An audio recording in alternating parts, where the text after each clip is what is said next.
Please be seated. Genesis chapter 26 this evening. Sunday nights we journey through the Scriptures from Genesis to Revelation.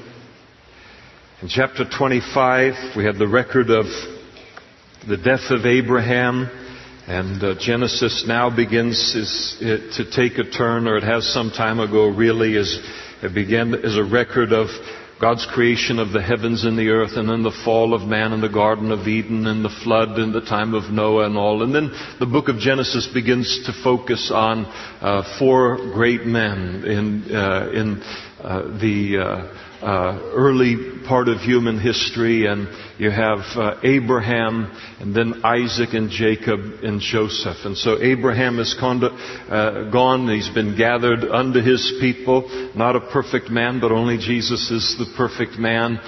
But one of the things that Abraham's life teaches us is that if we'll be a friend of God, and he was a friend of God, and we have a desire to walk with him and grow through, our failures and all, that God then has a way of accomplishing his will through our lives if we'll just continue along with him in the pilgrimage.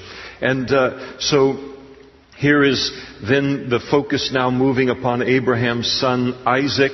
And Isaac now is married to Rebekah, and they give birth to some twins, a pair of boys. The older one's name is Esau. The younger one's name is Jacob. And God declares very, very plainly concerning these two peoples and these two boys that are in the womb of Rebekah there in verse 23 of chapter 25, that when they are born, the older shall serve the younger. That is a promise, a prophecy that God had made, a declaration concerning the two boys. It was against the natural order in the ancient world, and it's important to recognize that, because we're going to see in just a chapter or so, everybody's going to fight against that promise, and nobody's going to be successful in trying to overturn that. Esau sells his birthright for a bowl of red stew to Jacob, and now we pick it up in chapter 26, verse 1. Now there was a famine in the land, that is the land of Canaan, where Isaac is, besides the first famine that was in the days of Abraham. And Isaac went to Abimelech, king of the Philistines, in Gerar. And so famine in those days, very, very serious business, just like it is in our world today, where famine will hit a particular section of the world. Today we have greater resources. We have the ability to transport food from one part of literally of the world to another part of the world to alleviate a famine condition. In those days, there wasn't that kind of mobility, and also a famine, to be caught in a famine with your family, was a real serious business. So it's not just a word on a page. It's the kind of thing that could wipe out a family. So very serious trial that Isaac finds himself in the middle of all of this. Isaac is about 80 years old at this time.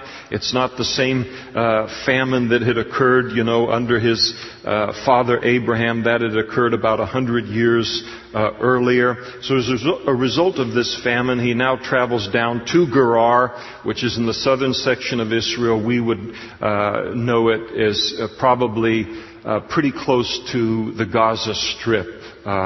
In today's kind of defining of the Middle East.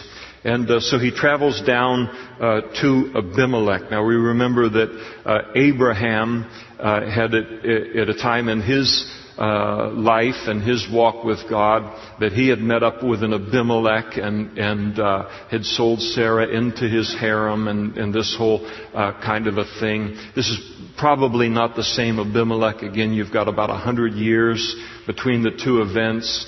And Abimelech was it was a personal name, but it could also be a title, like Caesar or like Pharaoh. So it's probably a title that was given to a regional kind of tribal king, a different one from the time of Abraham's time, and that Isaac now comes to. Now, we're told that the Lord then appeared to Isaac and said to him, "Do not go down to Egypt. Live in the land of which I shall tell you.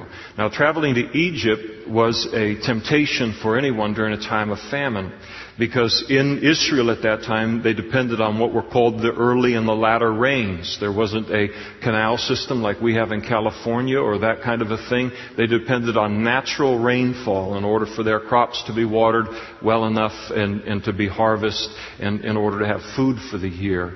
Egypt had an advantage because Egypt is filled with rivers and tributaries to those rivers, and so they were less dependent upon rainfall. They had a little bit of a buffer with the rivers and irrigation by virtue of the rivers. So when famine hit, the great tendency was for everyone to run to Egypt because they could continue to produce food. This is a temptation that apparently fills Isaac's heart here, and the Lord comes to him very, very clearly and tells him, don't you go down into Egypt. You stay in this land of Canaan that I have promised to you and to your descendants. Now later, the land of Egypt is going to represent the world in Scripture, and there's a great tendency from the time of Isaac even to this day that when things begin to dry up or they begin to get difficult in our lives as Christians, there's a famine or something, there's a great temptation to take our life under our own control, re-enter the world on its terms and that kind of a thing, and go back into it in order to survive the difficulty. And the idea that we kind of think of is, Christianity and walking with God, that all works in the easy times, but when it really, turns out to be rough and difficult and this is the real world kind of thing, you've got to fight fire with fire and you've got to take things into your own hands. And that's kind of the temptation that he's facing. And the Lord warns him not to do that. And He warns us not to do that tonight also. I think it is fascinating that here is Isaac. Again, we see it all the way through the Scriptures. He is right in the middle of God's will for his life. And yet there's a famine. And so often we can tend to think that if I'm in the middle of God's will, it'll never be difficult. Have any of you ever been in the situation where I'm in the middle of God's will and I heard, God speak to my heart to go and to do this and to be here and start this thing, and then all of a sudden it becomes extraordinarily difficult. And then what happens? We begin to doubt God's call because there's an idea in our mind that God's call is always going to be easy. And that isn't necessarily so. We can be in the middle of extraordinarily difficult circumstances and be right in the middle of God's will. So the Lord tells him, don't do it. Dwell in this land, and I will be with you. Gives him the promise of His presence, and I will bless you. And for to you and your descendants, speaking to Isaac, I give these lands, and I will perform the oath which I swore to Abraham and your father. So it's interesting to note now, God appears to Isaac, even as He did to his father Abraham, and He gives him the promise of his father Abraham. He tells Isaac that it is through your descendants that I am going to give this land, the land of Israel, the land of Canaan, and I'm going to perform the promises that I've made to Abraham to bless the world now through you. So it's significant in the light of the great controversy that's in the world today over who does the land of Israel belong to. Well, we've already seen that it belongs to the descendants of Abraham. But now God makes that bloodline even tighter here by including Isaac in this. And so it is given to the descendants of Abraham and Isaac. We'll see that He makes it an even tighter tributary of blood a little bit further when He makes the same promise to Jacob. And I will make your descendants multiply as the stars of heaven. I will give to your descendants all these lands, and in your seed all of the nations of the earth shall be blessed. In other words, the Messiah that is the single great blessing of the Jews to human history and the human condition is going to come through Abraham and Isaac. And because Abraham obeyed my voice and kept my charge, my commandments, my statutes, and my laws. And so he emphasizes to Isaac now the importance of obedience. And, when we read Abraham's life and we're reading, 150 years, give or take, or that kind of a thing, and he made a couple of rather large marriage decisions that were not that great and all. But he wasn't sinning every day or something, rebelling against God. His life was characterized by obedience to the Lord. Sometimes we can look at them completely in the light of, a sin or two or failure or two. His life was characterized by obedience. And then, so Isaac obeys the Lord, and he dwelt in Gerar. And Gerar was kind of as close as you could get to Egypt and still stay in Canaan. So he's been out kind of in what is called the Sinai Peninsula. One time we took a flight from Tel Aviv down to Eilat because we were trying to get something done, and we took the flight, about a 1-hour flight over that region, dual prop plane and the thing, and said, I don't know how anybody could eke a living out of that really rough, dry desert area. So he in the middle of this famine, now made worse by the dryness and the famine, he moves as close as he can to Egypt and then still stay in the world. In Canaan, he's being obedient in that. And the men of the place asked about his wife, and he said, "Oh, she's my sister." And boy, chip off the old block on things. We come from a gene pool, don't we? I mean, we come all the way from Adam and Eve, and we can't blame them. We can't blame, claim victimhood status on that thing, because we have the power of the Holy Spirit in our lives.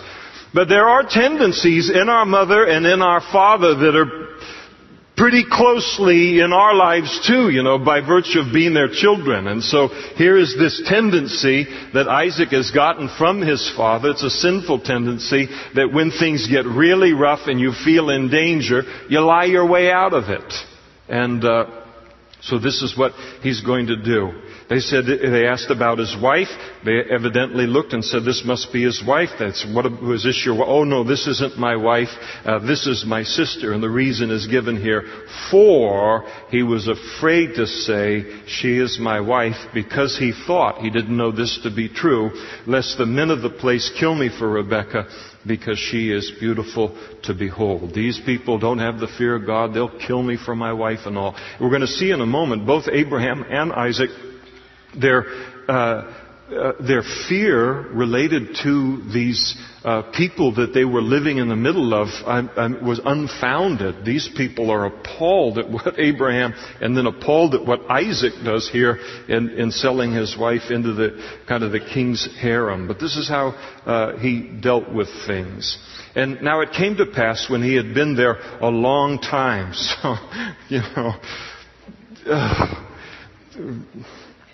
you poor women.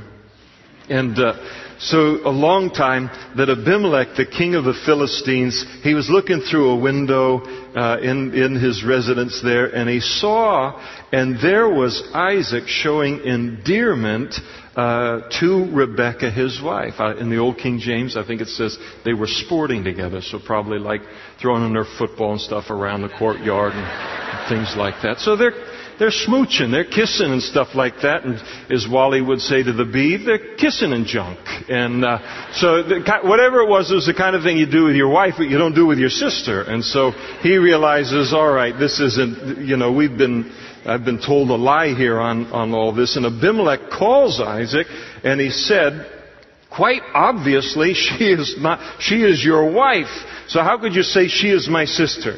And Isaac said, because I said, lest I die on account of her. I thought you'd kill me over her. And Abimelech said, what is this you've done to us? We're pagans, but come on.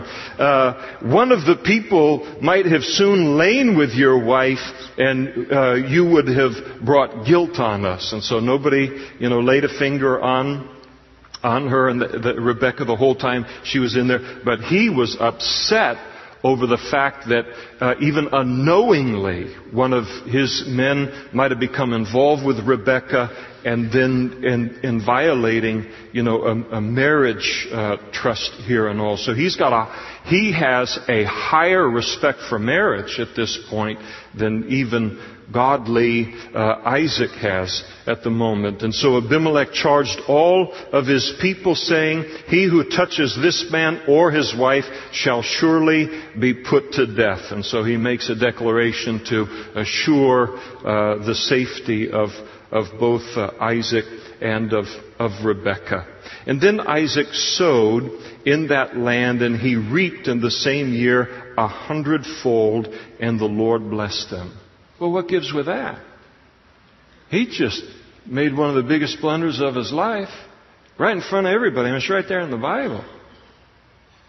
And he leaves this big, sin and failure in his life, and he goes out and he sows in the land. He reaps 100-fold. And those of you who are farmers, that's a good year, isn't it? 100-fold. I mean, there's no explanation for that but God. Why would God come in alongside him following his failure? And it seems like he's just getting away with it. Was God reinforcing, kind of sinful behavior in his children? It isn't. Isaac, again, just like his father, we're talking about people who care about God. We're talking about people who care about their relationship with God. They care about their witness before God. And Isaac has been publicly, just as his father was, rebuked for his sin. And when you have a tender conscience toward God, I mean, you don't have to stone somebody to really wound them related to their sin on something. He knows what he's done. He's been publicly rebuked. He feels shame over it. He obviously repents because he never does it again, unlike his father. And so here he's in that place, and God just comes out and pours grace out upon him. That's what makes grace grace.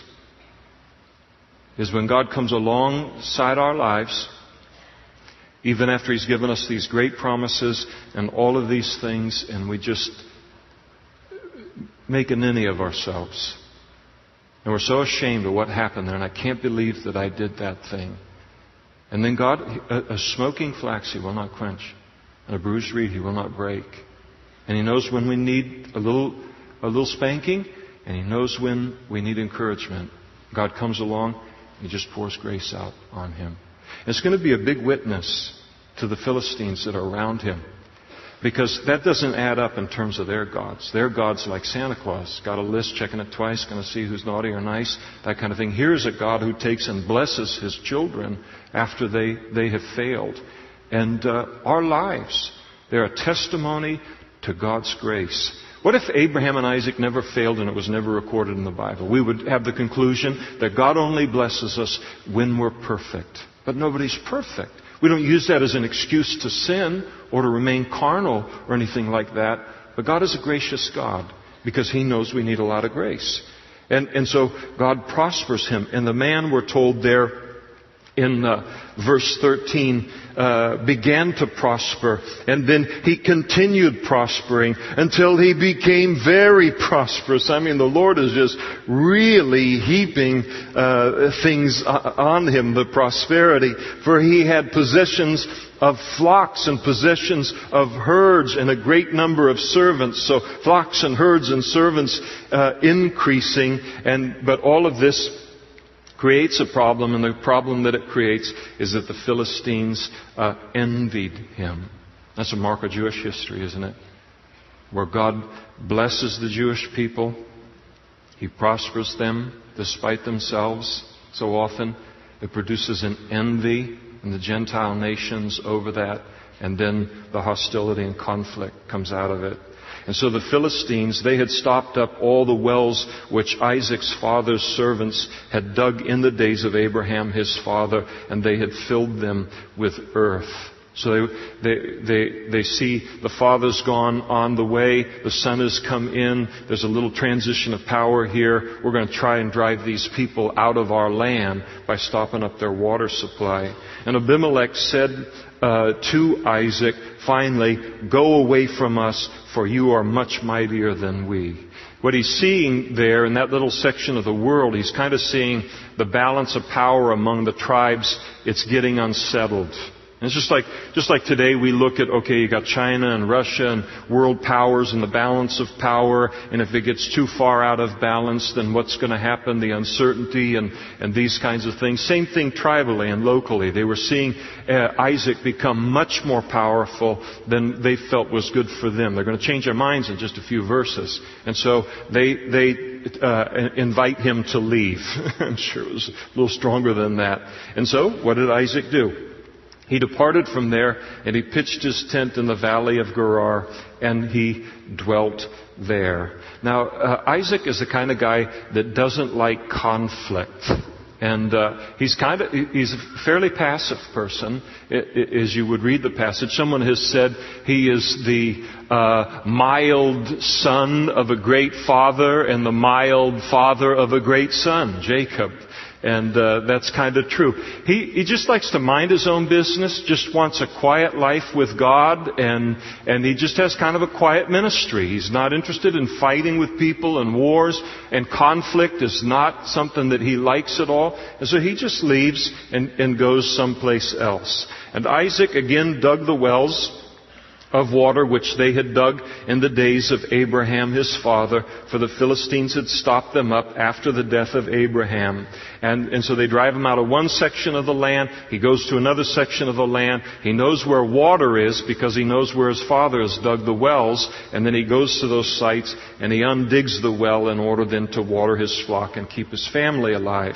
And so he called them by the names which his father had called them. Verse 19. And also Isaac's servants dug in the valley, and they found a well of running water there. Okay. Jackpot. Because now you don't just dig down and you hit water. They dug down here and they hit a spring. It's the difference between getting a drink of water if you're out in the wild, getting a drink of water from a pond. Listen, when you're really thirsty, you'll drink from a pond. But if you got a pond right over here and you got a running stream over here, no brainer. You head over to the running stream. That's clean water. That's fresh water. So that's what they've hit. They've hit an underground stream here. We're talking about off the graph valuable in that arid part of the world. And so they strike the running water there, but the herdsmen of Gerar, these men of Abimelech, they quarreled with Isaac's herdsmen over the well, and I'm sure it was a little more heated than verbal, and they claimed the water is ours, and so with probably the threat of violence and all, they kind of strong-armed the well away from him, and so Isaac, called the name of the well Esek, which means dispute or contention, because they quarreled with him. And then they dug another well. So he's the kind of guy that, okay, they've shoved me out of this thing. I'm not going to fight him over the deal. God's given me promises. He's going to take care of me, and I'm just going to trust him to do that. So he just moves on to the next place, digs another well. They quarreled over that one also, and he called the name of it Sitnah, which means opposition or enmity. And then he moved from there and he dug another well, and they did not quarrel over it. They didn't want this well. They didn't fight him over it. So he called its name Rehoboth, which means room, because he said, for now the Lord has made room for us, and we shall be fruitful in the land. And then he went up from there to Beersheba, and the Lord appeared to him the same night and said to him, I am the God of your father Abraham. Do not fear, for I am with you. So apparently he's become fearful once again, and the Lord just comes in and he calms his fear by doing what? I'm with you. I'm with you. And the idea is, I'm with you to bless you. I'm for you. And that's, the Lord speaks this beautiful confidence in His presence to him. And further, I will bless you and multiply your descendants for my servant Abraham's sake. Isaac, I saw everything they did to you. Pretty dirty. Pretty dirty, wasn't it? Take the long view, son. Take the long view. Because every promise that I've given to you is going to come to pass, and everyone's going to see it. And sometimes when we find ourselves in these places as Christians, where someone has strong-armed us, they've done something wrong, something like that kind of a deal and all, and it really leaves a bitter taste in your mouth, it can make you afraid on something. And it's just so important for God to come in, just reassure us. Listen, I gave you promises. Heaven and earth is going to pass away, but my word will never pass away. That what I promised you is going to come to pass in this. This is one of the great advantages of growing a little bit older. There are very few advantages to growing old. There are a few, but they're all spiritual. But there is something, and it's one of the joys. The outward man is perishing, but the inward man is being renewed day by day. And there's something about growing older that you have a little bit of a sense of history. You've seen enough situations where it looked like this thing was happening. It looked like these people were going to be taken advantage. It looked like these people got away with that. And for 5 years it looked like that. But then 15 years down the road, in a night, God drops the hammer on that situation and exposes it for what it is. And He brings forth a person's righteousness, or He brings forth the fulfillment of His promise. God, He doesn't have a stopwatch on Him. He's very, very patient. We have to be patient with Him too. God given you promises, He's going to keep those promises, no matter what people do. Nobody undoes the Word of God or the promises of God toward our lives. And so God encourages him in the promises. So what did Isaac do? Just what his father had done. So he had picked up a bad habit from his father, but he had picked up good things from his father too. And so he built an altar there to praise the Lord for the re-encouragement of the promises, and he called upon the name of the Lord, and he pitched his tent there. So we see, just like with Abraham, the tent and the altar, worship of the Lord. I'm just a pilgrim passing through. And then, and there Isaac's servants dug a well. And then Abimelech came to him from Gerar, and Ahuzzath, one of his friends, came with him, and Phicol, the commander of his army. And so apparently he brings Phicol, and he brings this other friend with him to be a witness to a covenant that he's going to ask Isaac to enter into with him. And Isaac said to them, "Why have you come to me, since you hate me? And you've sent me away from you. The last time we talked, you drove me away, said, 'Don't hang around here or else,' and all, and now you want to talk with me." And they said, "We have certainly," that is, without a doubt, unmistakably, seen that the Lord is with you. We can't figure out why, but He is. That's grace also. They can't figure it out. And so we have certainly seen that the Lord is with you. And so we said, "Let there now be an oath between us, between you and us, and let us make a covenant with you that you will do us no harm and our families, since we have not touched you, done any physical violence to you, and since we have done nothing to you but good, and have sent you away in peace. You are now the blessed of the Lord." And so they want a covenant with Isaac because they recognize the favor of the Lord on Isaac.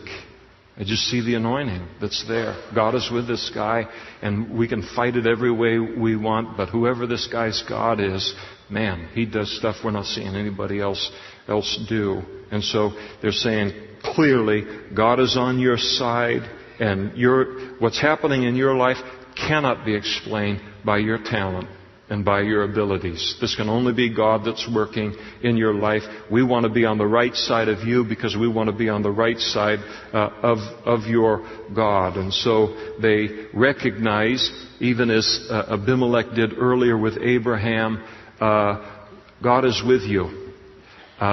You're on the right side of the Lord. The future is with you, and we want to be on the right side of that future. So let's enter into a covenant. And so he made them a feast to kind of seal the covenant, to celebrate this reconciliation, so to speak. And they ate and drank, and then they rose early in the morning, swore an oath with one another, promising to keep this vow. And Isaac sent them away, and they departed from him in peace. And it came to pass the same day that Isaac's servants came and told him about the well which they had dug, and they said to him, "We have found water." So that's a double good day. Got a covenant, peace treaty with with his neighbors that have been hostile to him, and they've told him, listen, God's confirming how good he is to us.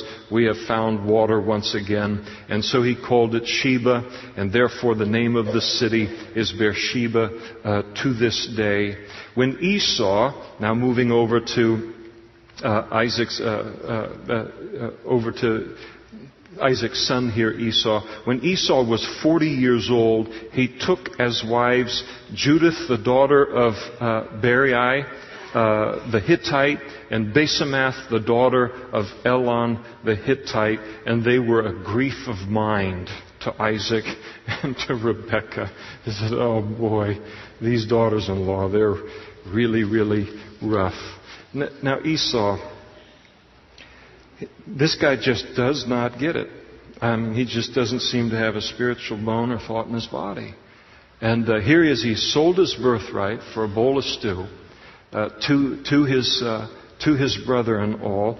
And then this here, marrying the pagan wives from around him, it isn't a racial issue on this. The Hittites were idolaters. And here he has no problem at all with marrying two women given to idolatry, raised in idolatry, marrying them into the line that God has promised to bless the whole world through. I mean, he just doesn't get it at all. No one who is serious about God's call on their life will ever marry an unbeliever. And here he takes and he marries two unbelievers. That's going to become a full-time ministry for him. And he's not going to get to anything, even if he knew what anything was. So he's just not getting it here at all. And of course it was a great grief of mine to Isaac and Rebekah. Now it came to pass when Isaac was old and his eyes were so dim that he could not see. So here is Isaac. He's an old man, and his eyes are failing. No cataract surgeries in those days. There are blessings today, aren't there? So, kind of early in life, comparatively speaking, his eyes are glazed over. He can't see anything, and so his sight is failing so much that he can't see. He also thinks not only that his eyes are so dim that he can't see, but he does believe that he is close to death. So he called Isaac, his older son, and said to him, my son, Esau, his older brother, and said, my son, and he answered him, here I am. And then he said, behold now, I am old, and I do not know the day of my death. So he thinks that he's old, he thinks that he's near death, and as a precaution, he wants to get this blessing out of the way before, so that he doesn't, accidentally die before he does that. The interesting thing about Isaac, and he cracks me up, I really like him a lot, but he's going to live for 43 more years. There are some people that they start to die 43 years early. And from the age of whatever, they're going to die. They get this little ache or that little ache and the hypochondria and the whole deal and stuff. And there are people that see themselves as good as dead. I mean, halfway through their 30s. There is one foot in the grave, kind of a thing. And so they spend half of their life dying instead of the last few hours. And that's kind of where he is. And he wants to pronounce a blessing upon Esau before he dies. And so he said, behold, now I'm old. I do not know the day of my death. Now therefore, please take your weapons, your quiver, your bow. Go out into the field, hunt game for me, and make me some savory food. That thing that I really like, and bring it to me that I may eat, and that my soul may bless you before I die.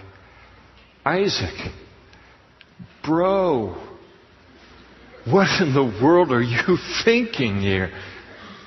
You have a promise that God has given concerning your sons, that the older is going to serve the younger. That the birthright and the blessing are going to be given to the younger, and now you're going to try and undo what God has declared here because of your belly, and you love the stew that Esau makes, and you're going to go against what God has said concerning who He wants to bring the Messiah into the world through, just because you like the stew or you like the meal. And he knows the promise has been made, and he's going to go right against it. You know what he's going to do? What's going to happen is the same thing that happens to us if we do that. We force God to rise up and resist us. And that's exactly what the Lord is going to do.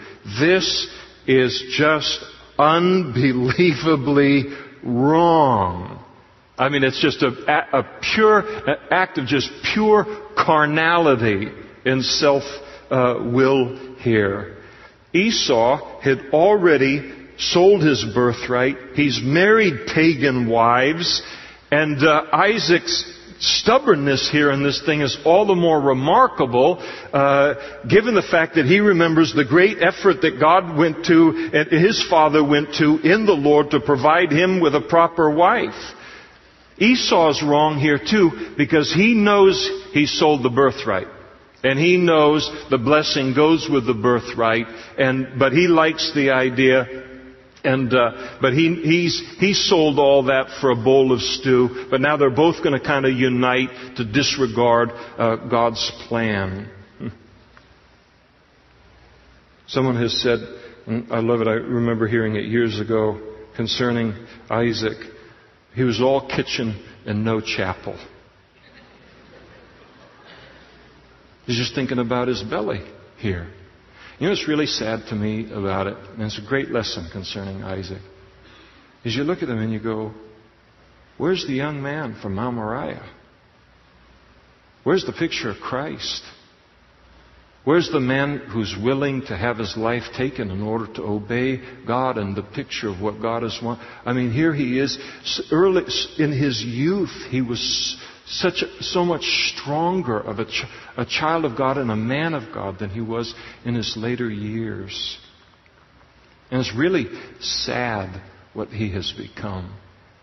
And it really exhorts me in a powerful way. And it needs to exhort all of us, really. There just cannot be a time in our life, no matter how old we get, that we stop growing in our relationship with the Lord. And say, now it's going to be about eating. Now it's going to be about restaurants. Now it's going to be about my ease. Now it's going to be about my flesh. Now it's going to be about me doing what I want to do. And there has to always be that continued growth in the things of the Lord. And somewhere along the way, this guy stopped that on things. And now it's just his belly, his fleshly appetites that are running things. Well, Rebekah was listening when Isaac was talking to Esau, his son, about all of this. And Esau went out in the field to hunt the game, going to go get some deer and some venison and make that stew that Dad likes so I can get the blessing. Sold the birthright, but I may have got a shot at that blessing here. And so Rebekah spoke to Jacob, her son, called him aside, remember that's her favorite, and said, indeed I heard your father speak to Esau your brother, saying, bring me game and make savory food for me, that I may eat it and bless you in the presence of the Lord before my death. Now she knows, and Jacob knows, that God had promised that birthright and that blessing to Jacob. And now they hear that Dad and the older brother are working this other plan to kind of take it away from God. Like somebody can do that. So they get all agitated on the thing. They're going to come up with a plan, to circumvent this other plan, when they would have done a lot better just to go, have fun storming the castle. No way you're going to undo this promise that God has given here on the thing. They should have just chilled and relaxed in the thing. But no, all right, they're going to scheme and fight. We're going to scheme. They haven't known scheming and fighting and lying and deception until we put together our own plan to fight it. And so that's what they're going to do. Listen, they're trying to do something. They're trying to give something to Esau that belongs to you. And so here's Mama. We know where Jacob gets it. She said, bring me game. And Esau, Dad said to Esau, bring me game, make savory food for me that I may eat it and bless you in the presence of the Lord before my death. And now therefore, because of this plan, my son, obey my voice according to what I command you. No prayer. There's no prayer anywhere in this situation. It's just like, all right, we know how to fight fire with fire on this. Go to the flock. Bring me here 2 choice kids of the goats. So this tells us Rebekah is an amazing cook. She is able to make goat taste like venison. So she says, you go get those goats. I'm going to make that savory food from them for your father, such as he loves. I'm going to hear about how much he loves food all the way through this chapter. Come on, buckaroo. You know, the will of God, you're in history. You're going to be in the Bible. Forget about, the tasty meal on things. But that's what can happen to us if we're not careful on things. And then she said, I'll make that stew that he likes, and then you shall take it into your father, and that he may eat it, and that he may bless you before his death, because he's going to think that you're Esau. Now Jacob is one smart boy. He is a smart person. And he said to his mom, he sees the flaw in the plan immediately. He said, look, Esau, my brother's a hairy man. I mean, you've seen him. It's Chewbacca all over again and things. And I'm a smooth-skinned man here. If I go in with that stew and Dad takes one feel of my hand or the back of my neck and all, he's going to realize that I'm trying to deceive him and I'll bring a curse on myself and not a blessing. This isn't going to work, Mom. It's not going to work this way. And his mother said to him, let your curse be on me, my son. Only obey my voice and go get them for me. So she promises to take responsibility for any curse. And he went and he got the 2 goats, brought them to his mom, and his mother made savory food such as his father loved. And then Rebekah took the choice clothes of her elder son Esau, went into his closet, which smelt like the outdoors, smelt like Esau, he's an outdoorsman, which were in her house, and put them on Jacob, her younger son. So gets his clothes on him for the smell factor. And then for the feel factor, she put the skins of the kids of the goats, the hides from the goats, on his hands and on the smooth part of his neck, in case his dad just reached over here during the blessing, and then he'd feel that goat skin and know that it was Esau. I mean, how hairy was this guy? But anyway, that's having calluses where you don't need calluses, I guess, on things. But that's the way that he was. And so then she gave the savory food and the bread which she had prepared into the hand of her son Jacob. And so he went into his father and said, my father, or whatever Esau sounded like. I'm sure he's trying to do something with his voice because his dad's going to catch on here. And he said, here I am. Who are you, my son? He automatically doubts. His sense of sight has failed, but he's working off of other senses. And Jacob said to his father, I'm Esau, your firstborn. Just lie. Right. Now the problem with a lie is you never get to tell just one, do you? Because now you got to tell a bunch of lies. He's going to lie through the whole rest of this chapter. You have to tell a bunch of lies in order to cover for the first lie that you told. This is why the Bible says that if we walk in the light, as He, the Father, God is in the light, then we'll have fellowship one with another in Him. Life is very uncomplicated to just do the right thing, obey God and all. Lies just begin to compound themselves. And so he tells him, listen, I'm Esau, your firstborn. I have done just as you told me. Now, please arise, sit and eat of my game, that your soul may bless me. But Isaac said to his son, how is it that you have found, the game so quickly, my son? And then Jacob said, I'll get it right here, because the Lord, your God, brought it to me. Now, this guy has no fear of God in his life at this point, does he? He's going to get it, but he doesn't have it at this time in his life. This is called using the Lord's name in vain. So he's associating the Lord now with his lie. In other words, there isn't anyone, this guy. And you got to know Jacob clearly for what he is right now, because God's going to make him into something entirely different. But see him in all of his glory. He doesn't care who he has to manipulate, who he has to draw into his schemes in order to win in his situations. And if he has to draw your reputation in and mar it, if he has to draw God and his name and his reputation in and mar it in order to get his end, he'll do anything to come out ahead.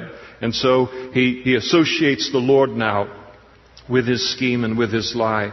And then Isaac said to Jacob, please come near, that I may feel you, my son, whether you are really my son Esau or not. So we're going to have the touch test here. And so Jacob went near to Isaac, his father, and he felt him, and he said, the voice is Jacob's voice, but the hands are the hands of Esau. I mean, nobody has hands like Esau's hands. And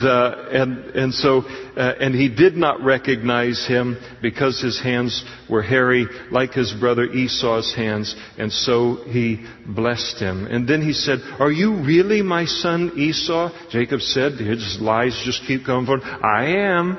And then he said, bring it near to me, the stew, and I will eat of my son's game, so that my soul may bless you. And so he brought it near to him, and he ate, and he brought with him wine, and he drank. And then his father Isaac said to him, come now, near now, and kiss me, my son. And so we're going to get the smell test here. And he came near, and he kissed him, and he smelled the smell of his clothing. And so he begins to pronounce his blessing upon Jacob, thinking that he's pronouncing it upon Esau. And he said, surely the smell of my son is like the smell of a field, which the Lord has blessed. And so that outdoor smell that's there. And therefore may God give you the dew of heaven and the fatness of the earth and plenty of grain and wine. So he pronounces a blessing of physical prosperity upon him, food and drink. Let the peoples serve you and nations bow down to you. So he promises that there will be the mastery of over the nations of the world through his descendants. That will be ultimately fulfilled in Jesus' second coming in the kingdom age. Be master also over your brethren, and let your mother's sons bow down to you. Now this is criminal, because he thinks he's pronouncing this to Esau, and he knows that God's will is the exact opposite. So he's due what he's going to get in all of this. Cursed be everyone who curses you, and blessed be those who bless you. And so the whole blessing and cursing thing associated with Abraham and Isaac, now associated with Jacob. Now it happened as soon as Isaac had finished blessing Jacob, and Jacob had scarcely got out of the presence, just left the room or the tent of Isaac his father, that Esau, his brother, came in from his hunting. So he's just whistling and whipping up some grub for Dad. And he also had made savory food. He brought it into his father and said to his father, let my father arise and eat of his son's game, that your soul may bless me. And so he's very excited at this point. Things are going to turn on him very quickly. And his father Isaac said to him, who are you? I wasn't expecting that. And he said, I'm your son, your firstborn Esau. And then Isaac trembled exceedingly. I mean, he goes into kind of a shock and confusion. And he said, who? Where is the one who hunted game and brought it to me? I ate of all of it before you came, and I have blessed him, and indeed he shall be blessed. And so pronunciation of both dawns on them that they've been deceived in this whole situation, even as they've been trying to pull one over on God. And when Esau heard the words of his father, he cried with an exceeding great and bitter cry, and he said to his father, bless me also, O my father. He's not sorry that he sold the birthright. He doesn't care about spiritual things. He is sorry he lost the double inheritance that was given to the oldest son, who presumably would have a concern for the birthright, the spiritual oversight of the family. So he continues to be true to form. No regret. He never cried like this. He never wailed like this over the poor decision that he had made to sell away that birthright. But he really, really gets upset and crying and all because of the loss of the blessing. And then, but he said, Isaac says to him, your brother came with deceit and has taken away your blessing. And Esau said, is he not rightly named Jacob, or supplanter, or, heel catcher, or take advantage of anyone within 10 feet of him kind of thing? For he has supplanted me these 2 times. He took away my birthright. Now that's revisionist history. Like somebody took that away. Jacob was pretty sneaky in the thing. But he gave it away and just slugged down that bowl of stew. So he's going to claim victimhood status here. He's no victim. His life is going to end up being the result of his decision making and not the monkey business associated with his brother. He has supplanted me these 2 times. He took away my birthright, and now look, he's taken away my blessing.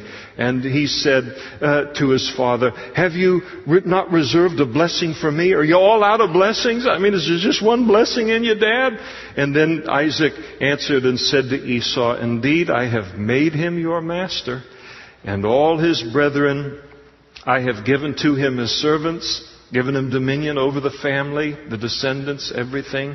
With grain and wine I have sustained him. What shall I do now for you, my son? I'm about tapped out.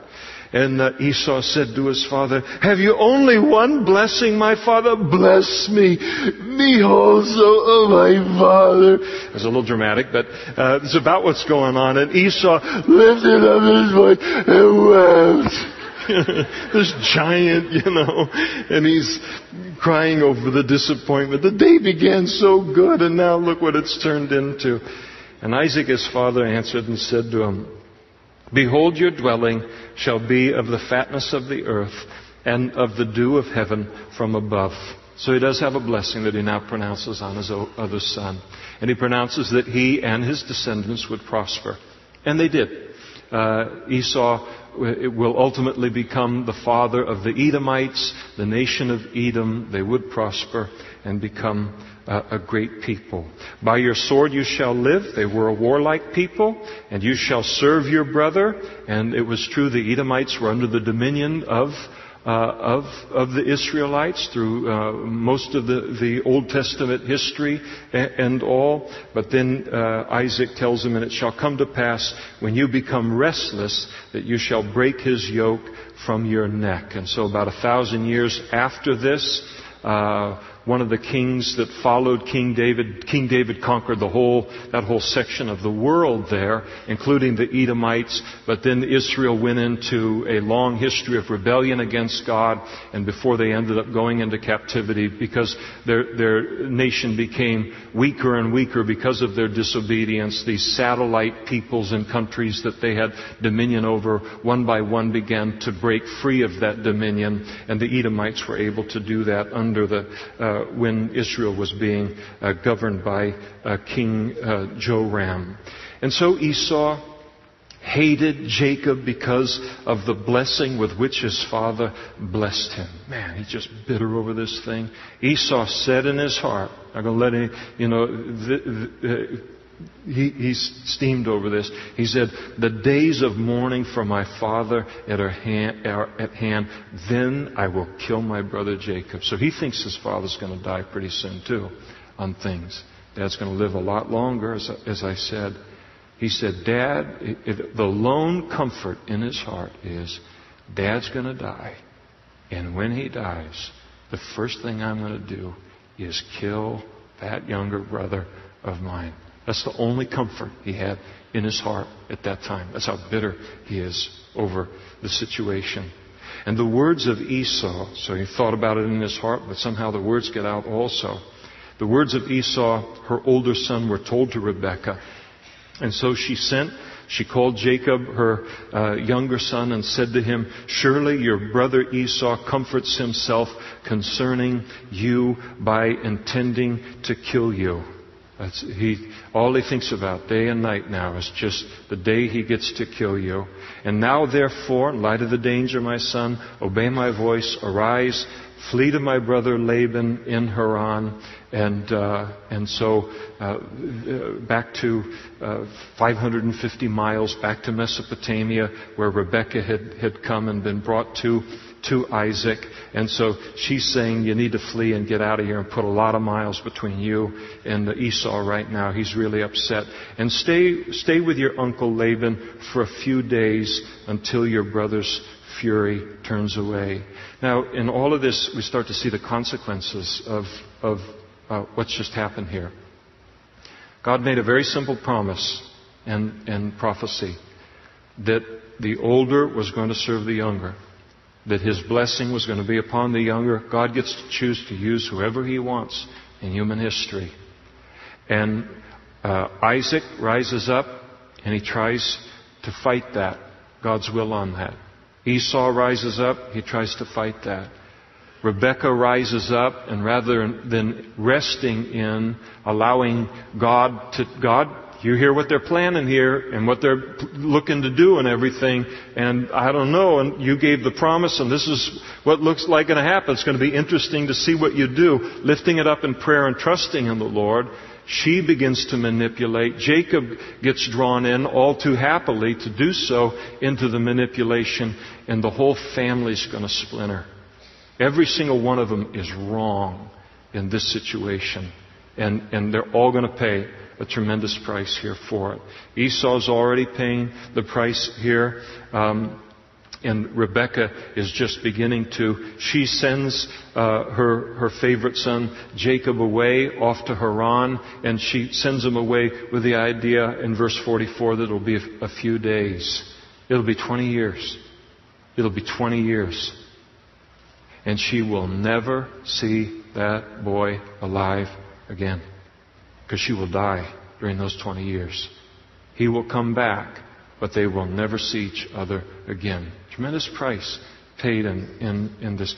God doesn't need our help to keep His promises. He doesn't need lies. He doesn't need manipulation. He doesn't need deception. All those things just hurt God's plan, and they just make a mess of everything, and they hurt us.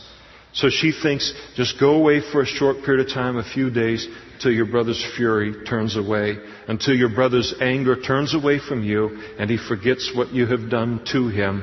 And then I will send and bring you from there.